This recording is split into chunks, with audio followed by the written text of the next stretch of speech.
हरतालिका तीज के बारे में आज हम कुछ जानेंगे और तीज के त्योहार के बारे में।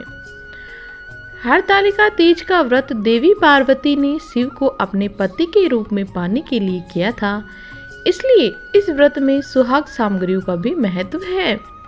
सुहाग की सामग्री में बिंदी, सिंदूर, कुमकुम, मेहंदी, बिछिया, काजल, चूड़ी, कंघी, जेवर आदि को शामिल करना है।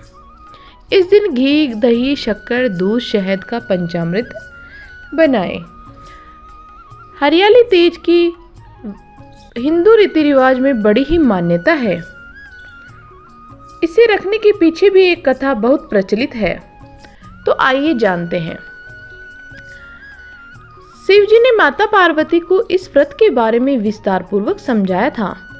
माँ गौरा ने माता पार्वती के रूप में हिमालय के घर जन्म लिया था। बचपन से ही माता पार्वती भगवान शिव को वर के रूप में पाने की इच्छा रखती थी और उसके लिए कठोर तपस्या किया करती थी। 12 सालों तक निराहार रहकर उन्होंने कठोर तपस्या की। यह सब देखकर उनके पिता बहुत दुखी थे। एक दिन नारद जी ने उनके पिता से आकर कहा कि पार्वती के कठोर तप से प्रसन्न होकर भगवान विष्णु आपकी पुत्री से विवाह करना चाहते हैं। नारद मुनि की बात सुनकर महाराज हिमालय बहुत प्रसन्न हुए। उधर भगवान विष्णु के सामने जाकर नारद मुनि बोले, महाराज, हिमालय अपनी पुत्री पार्वती का विवाह आपसे करवाना चाहते हैं। भगवान विष्णु ने भी इसकी अनुमति दे दी। फिर माता पार्वती के पास आकर नारद जी ने इसकी सूचना दी कि आपके पिता ने आपका विवाह भगवान विष्णु से तय किया है। यह सुनकर माता पार्वती बहुत दुखी हुई। उन्होंने अपनी सखी को बताया कि भगवान शिव को पाने के लिए वह ये व्रत कर रही है। माता पार्वती की इच्छा के अनुसार उसके पिता महाराज हिमालय की नजरों से बचाकर उनकी सखियां माता पार्वती को घने सुनसान जंगल में स्थित एक गुफा में छोड़ आई। यह देखकर उन्होंने भगवान शिव को और यहाँ रहकर उन्होंने भगवान शिव को पति के रूप में पाने के लिए कठोर तपस्या शुरू कर दी।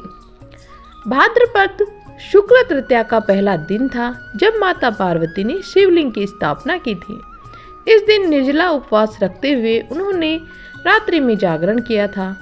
उनके कठोर तप से भगवान शिव प्रसन्न हुए और माता पार्वती को उनकी मनोकामना पूर्ण होने का वरदान दिया कि अगले दिन अपनी सखी के साथ माता पार्वती ने व्रत का पारण किया और समस्त पूजा सामग्री को गंगा नदी में प्रवाहित कर दिया। उधर माता पार्वती के पिता भगवान विष्णु को अपनी बेटी से विवाह करने का वचन दिए जाने के बाद पुत्री के घर छोड़ देने से व्याकुल थे। वह माता पार्वती को ढूंढते ढूंढते उसी स्थान तक जा पहुँचे जहाँ माता पार्वती थी। इसके बाद माता पार्वती ने उन्हें अपना घर छोड़ देने का कारण बताया और भगवान शिव से विवाह करने का अपना संकल्प और भगवान शिव द्वारा मिले वरदान के बारे में भी बताया।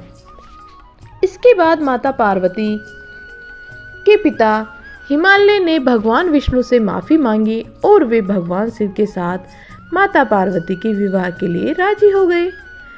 कुछ समय बाद उन्होंने माता पार्वती का विवाह भगवान शिव के साथ पूरे विधि विधान पूर्वक करवा दिया। मान्यता है कि इस दिन महिलाएं विधि विधान पूर्वक पूर्ण निष्ठा से इस व्रत को करती है।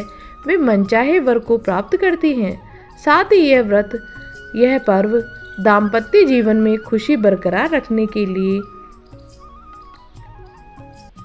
भी होता है,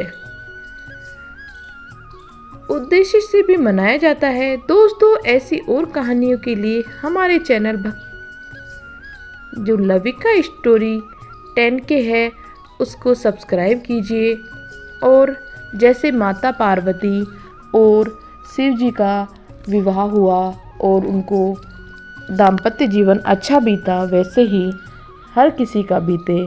जय हो। ओम नमः शिवाय।